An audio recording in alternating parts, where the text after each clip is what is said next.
Hey everybody, welcome back to Pathways to Wealth.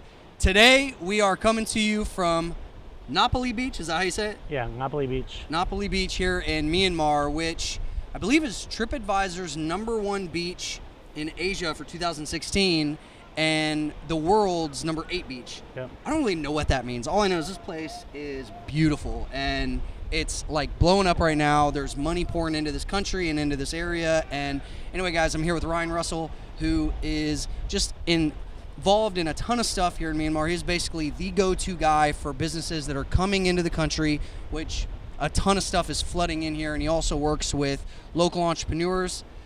What else do you want people to know, man? I just started a small tour company. I'm doing financial literacy, entrepreneurship development, investing in micro businesses, and yeah, helping businesses, nonprofits come into Myanmar, set up, know what to do, how to do it, everything. So for anybody that's like, I don't really know what Myanmar is, like what is Myanmar, where is it, and why is it important right now? Yeah, sure. So Myanmar shares the Bay of Bengal with India. So right across from India. It borders China, India, Thailand, Laos, Bangladesh, and is probably one of the most important locations in all of Southeast Asia because of the populations in this area. Why is that? Just strategically located? Strategically located, I mean, you have 1 billion people to the north, you have 1 billion people to the west, and then you have the #1 tourist destination in all of Asia and Thailand, bordering it to the east, and so Myanmar is poised to like boom, explode. It's kind of doing that right now. They just elected the first non-military president in like 1 billion years or something. Yeah, I mean, they were kings, and then they were the British, then dictators, now democracy. So it's kind of that order. So let's give everybody, I guess, a little background on your experience with Myanmar and like when you came here, because you were like one of the pioneers before it was cool or before anybody even thought that you could go to Myanmar, because it was closed off for a long time, right? Yeah. Yeah, a lot of people thought it was impossible to come to Myanmar, just the way the politicals talk about Myanmar as like this very closed place. But Myanmar its people have always been very friendly and open. The government has been shunned because of naturally human rights issues and a military dictatorship that has been extracting resources and making billions of dollars personally instead of investing in the country and the people. And so what's happened is I came in 2006 for the first time to do like youth development stuff, and got into looking at business around 2010 to help young people start businesses. And so Myanmar to me was like a real big challenge, because in 2012 Myanmar finally made the rank of doing business and ease of doing business, and it was third from last in starting a business in Myanmar in the world. So when did it actually open? Because it was closed for what, like 50 years? And what does that mean, that it was closed? I don't even really know the true definition of that. So, I mean, technically closed means sanctioned by the rest of the world. That's basically the definition of closed. So it was kind of like North Korea in a way, that they were just operating in and amongst themselves, and it was just the politicians that were making a ton of money and the people were suffering because of that. Yeah, I think the difference between North Korea and Myanmar is that the Myanmar people never thought they were being led by gods. They knew that it was bad. And so like North Korea has this like more of a godlike leader worship thing going on, and Myanmar never had that. Actually, Myanmar was putting people in jail record rate because of political stuff, and people were outspoken and stuff like that, even up to the end in 2010 when Aung San Suu Kyi was finally released from house arrest. Yeah, so who is that? It's a famous lady that was basically the pioneer, that led the revolution, right? Yeah, so her father, General Aung San, was the one that actually negotiated the country from the British. Her father was. So General Aung San is a very important figure in Myanmar history. 1948, Myanmar got independence from the British because of him, basically, military leader. He was like assassinated. He was assassinated like almost immediately. Yeah. There's a good movie called The Lady, Yep. and it gives a really good history of her and how influential she was in actually making a big change here. Yeah, I think for her it was more her opposing the military change. They were saying that they could move into a democracy back in the late 1980s, and then they changed their mind. She was the opposition leader, the Democratic majority leader. She actually won the election to become president in 1988, and they were like, "Nope, not happening. We're gonna lock you in your house instead." Yeah, so she was in and out of house arrest for 20 years. Wow. That's incredible, man. So what was it so you came here in 2006. What was it that initially sparked the interest to come to Myanmar, of all places? I didn't even know where it was at, and I didn't know anything about it. I'm like typical Americans. Living in our bubble. Yeah, living in a bubble. Not geographically pretty stupid, actually. Yeah. Not knowing if like Iraq was in South America or whatever. But I was just intrigued by, somebody invited me and said, hey, there's these people there. They need to know how to like invest in their youth and do mentoring with the youth. And like, would you like to come and be part of this training process? And I said, yeah, I guess. I mean, where's it at? And so I just came. Nice. And then you stayed. Now you live here and you married a Burmese lady. And yeah. So my wife's Kachin. She's from the northern areas, minority tribes. But she's a big city girl. She's from Yangon, and I met her here. She speaks better English than I do, and probably because she's kind of Californian. Spent a couple years there. Oh, okay. I didn't know that. Yeah. So she's from here. She has a heart for the country, and she's very happy that I do too. So yeah. So let's talk a little bit about entrepreneurship. I've been interested in Myanmar probably for the last 5 years, and a couple of years ago came here for the first time and got sick, and unfortunately couldn't do any of the investment stuff that I wanted to do. But now I'm back, and you've been helping me with a lot of stuff, but we'll talk about that in a second. I want to talk about like young entrepreneurs and financial literacy and kind of what you're doing with that. Yeah. So some of the biggest issues in Myanmar right now are education system doesn't equal getting a job, and there's a very high dropout rate, high failure rate of high school. And then access to finance, there isn't any finance. So people have to either rely on like loan sharks, like pawn shops. For education costs, for like college? For anything for access finance. So like, just anything if I have like this ring and I'm like, man, I'd really like to like go to university or whatever, and you just pawn it, and hopefully that you can find the money later, buy it back. Yeah. So like things like that are happening, and so people are really struggling with, connecting the dots between education, jobs, and actually starting things themselves. And there's some really clever people here that are smart enough to do business startup, and it's just very difficult for them to in the economic environment here. Interesting. So how are you helping these guys and ladies? Yeah, so I really want to get to the heart of like financial literacy with people, because one of the biggest struggles that people here have is understanding personal finances, managing it well, making financial decisions, understanding what credit is and how much it costs them, and things like that. And so I'm putting together something right now that just do basic financial literacy to get ahead of these banking laws that are coming, that are going to basically open it up for people, SMEs, to borrow money, and people to just like have access to finance for the first time that they've never had before. Right. And doesn't a major percentage of the country not even have access to basic banking services like checking account, credit cards, stuff like that? Yeah, in the last couple of years, the local banks here have been rapidly expanding, but that means they've just been building buildings and then trying to really recruit people to come in. Yeah. And banks have traditionally in Myanmar been like kind of rich people clubs, like where you like put your money and then you borrow money and stuff like that, and everything's based on collateral. So if I want to borrow $1 million, I have to have $1 million in real estate. So there's no leverage. There's zero leverage. Yeah. Yeah. Interesting. Now, I know one thing that you're working on is helping entrepreneurs start like micro businesses. What does that mean, and like what's your vision for that? Yeah, so we saw in a previous thing we were doing, We saw a lot of people not have financial literacy, like understanding of their personal finances and making decisions. And then we also saw that giving them microfinance doesn't really get them bumped to the next level very easily. And we saw people that had micro businesses really toiling away, not making good decisions, and not being able to help themselves really. And what is a micro business? Like, give us some examples of. A really bad example is like a small mini mart. Like they'll do like these mini marts. Like a corner store? Yeah, something like that.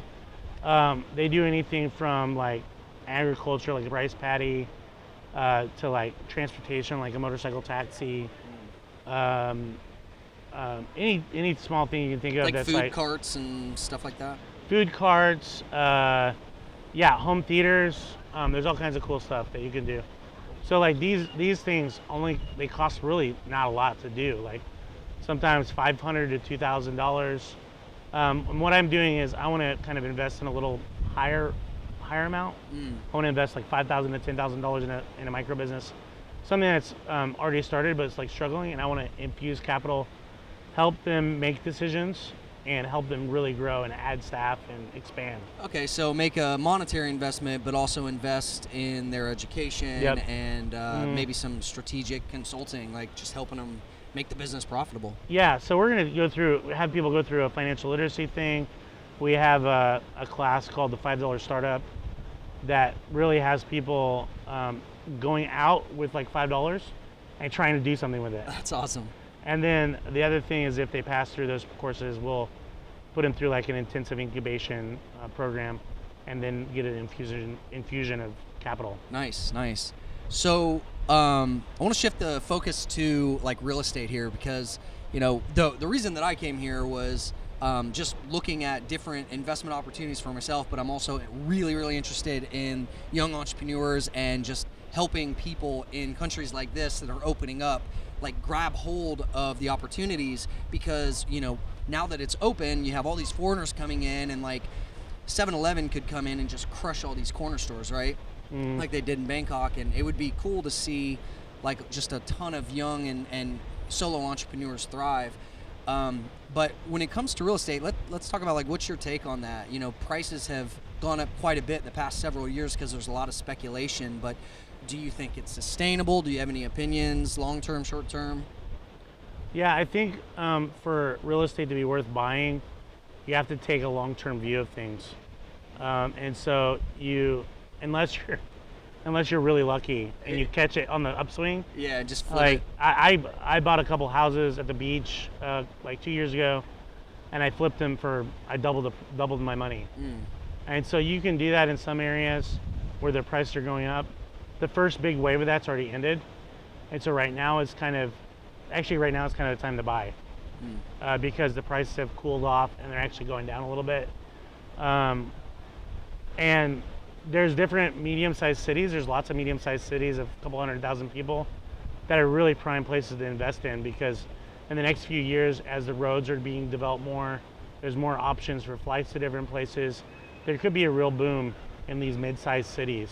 Yeah, and it's crazy to see like how the exponential growth, like on the beach, you guys can't see it, but right over here, Ngapali Beach goes for, I don't know, half mile or so, and we went to these small little fishing village areas, and what were they selling their acre lots for like a few years ago? Like a few grand or something? I would say even less than that. Yeah, they were giving it away, right? Yeah.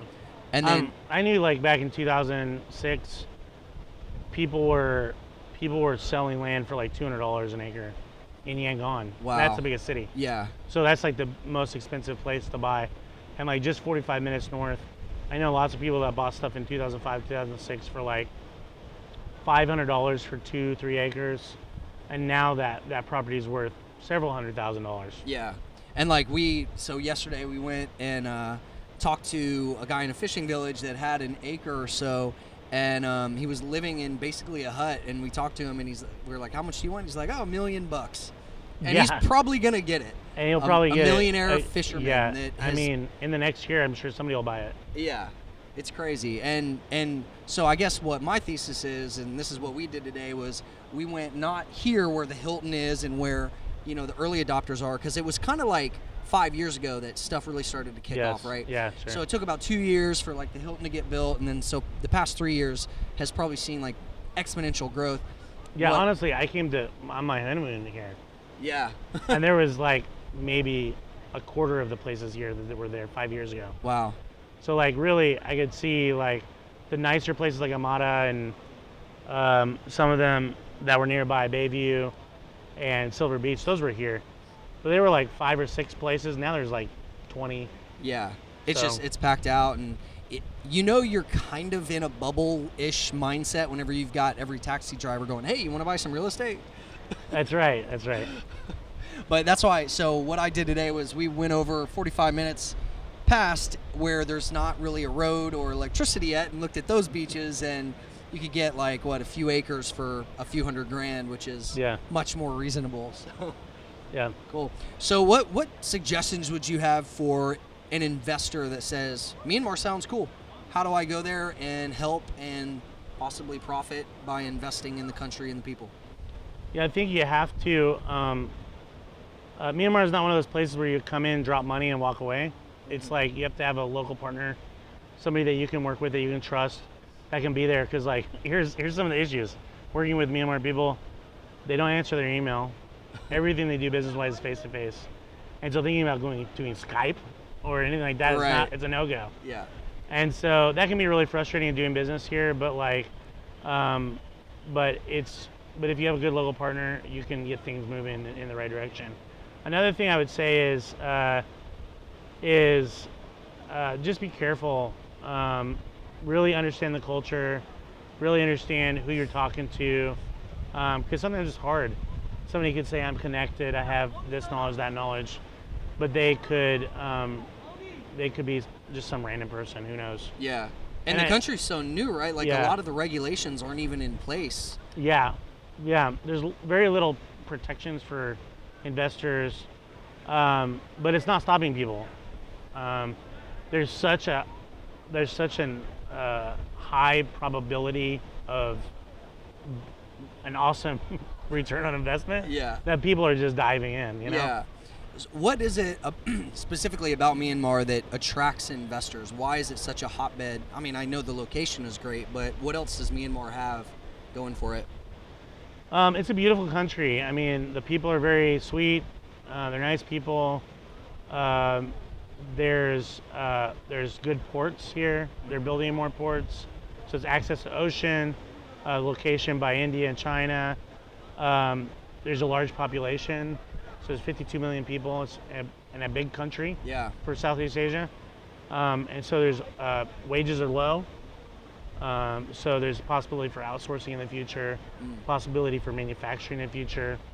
I know a lot of people. Isn't it like resource rich? Like what is it that they have here that is in abundance? They have a lot of oil and gas. They have rubies, diamonds, sapphires, gold. I mean, if you're a dwarf, you would love it here.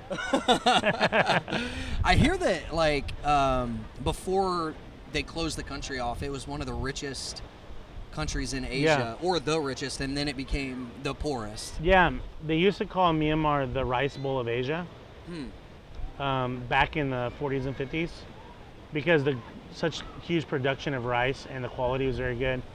The quality has since gone down significantly. Yangon University used to be called the Harvard of the East. Really? Yes, seriously. Wow. So like all of Asia would come to Myanmar for education and stuff like that. A lot of that had to do with the British influence, obviously. Yeah. In building the country up.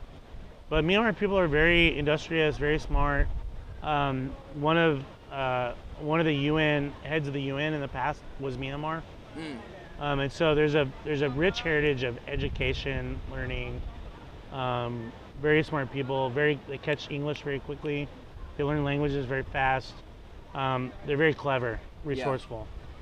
That's awesome. So it seems like this is like a high risk, high reward situation. Yeah, I would say so. Yeah. Yeah, and I just find it super interesting because it's been closed off for so long, and there's so much going for it that it is like a gold rush, pretty much. Yeah.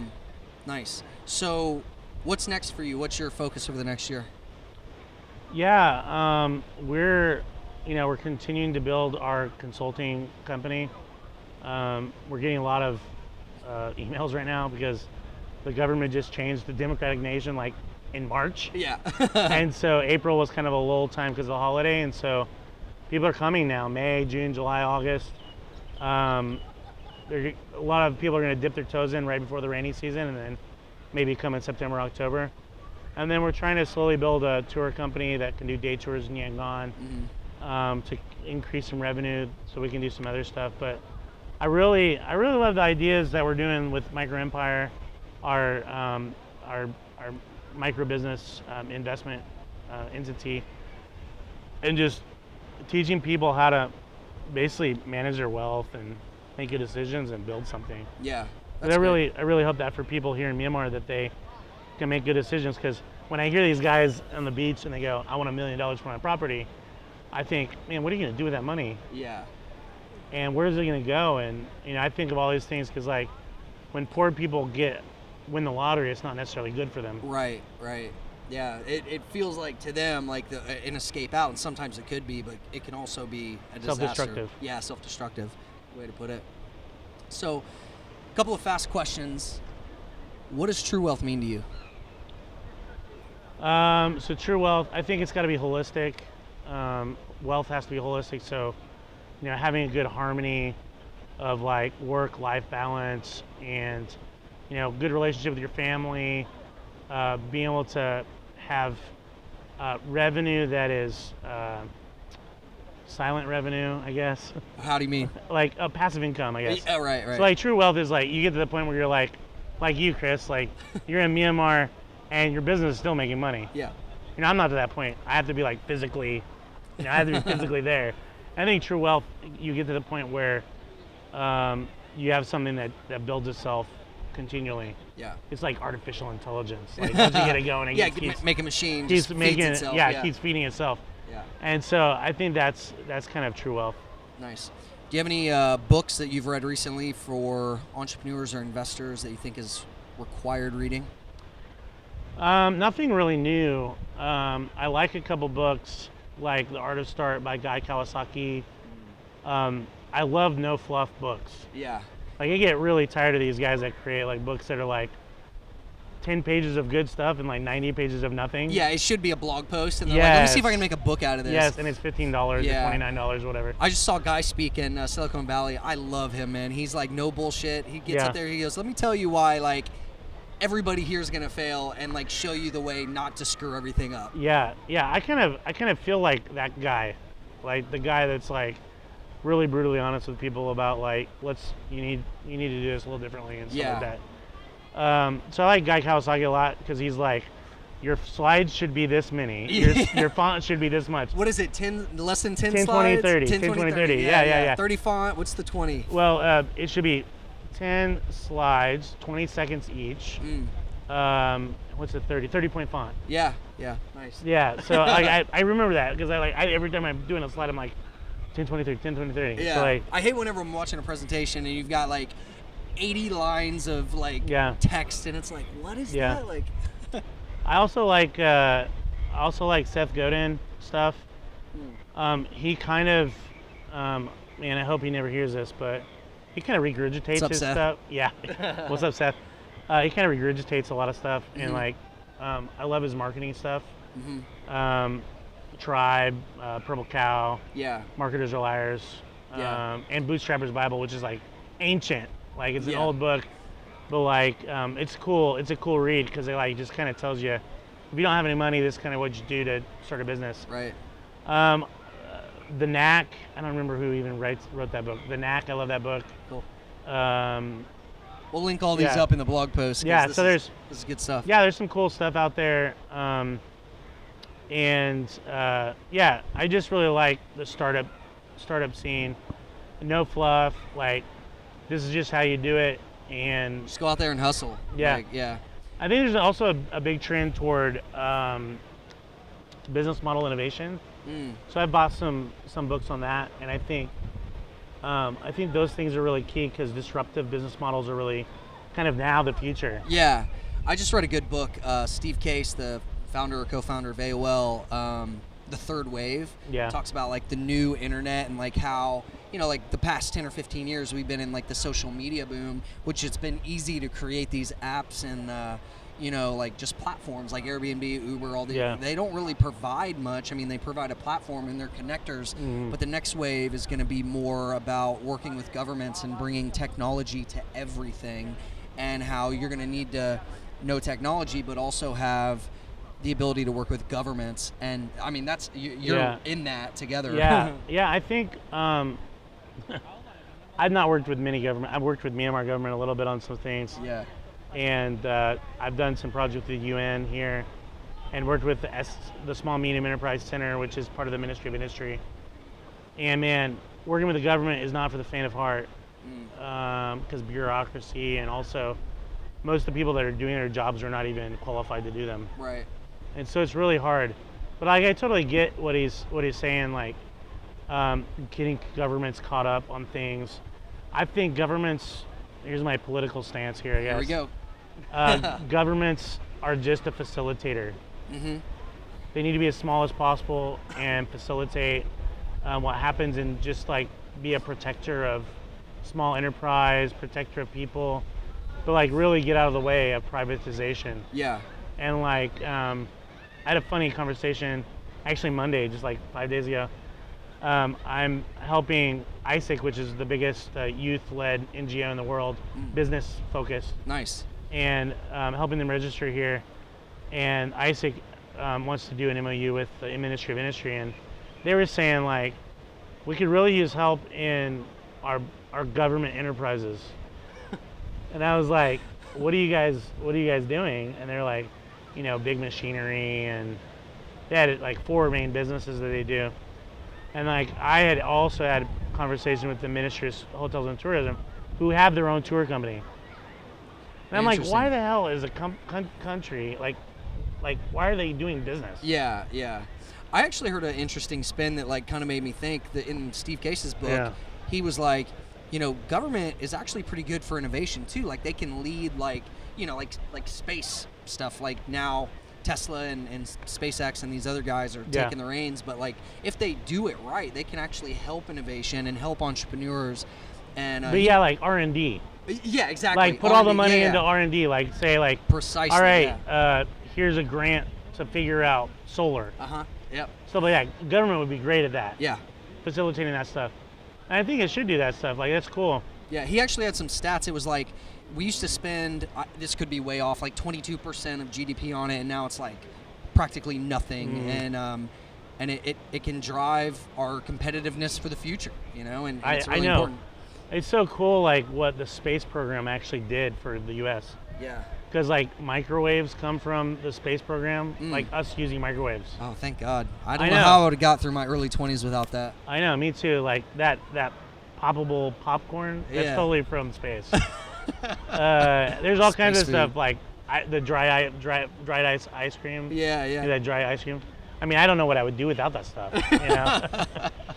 But there's been some cool stuff for sure. Cool, man. Any other advice or suggestions for anybody that's interested in Myanmar or being an entrepreneur or an investor? You can't do Myanmar from your computer. You got to come and see it. We'll link you up, man. How can people get in touch with you? Yeah, you can just email me, Ryan@MyanmarBusinessAnswers.com. Cool. Awesome. Yeah, so reach out, guys, if anybody's interested in investing or starting a business in Asia or bringing your existing business here. I mean, this is an area of the world that I'm just super interested in, and it's got a lot going for it and a lot of potential, but you need to do it smart because you can lose your ass if you, That's right. Exactly. you don't do it right. So, cool. Well, thanks for dropping all the knowledge, man. I appreciate it. Thanks, Chris. I appreciate it. Take care. Yep. Thanks.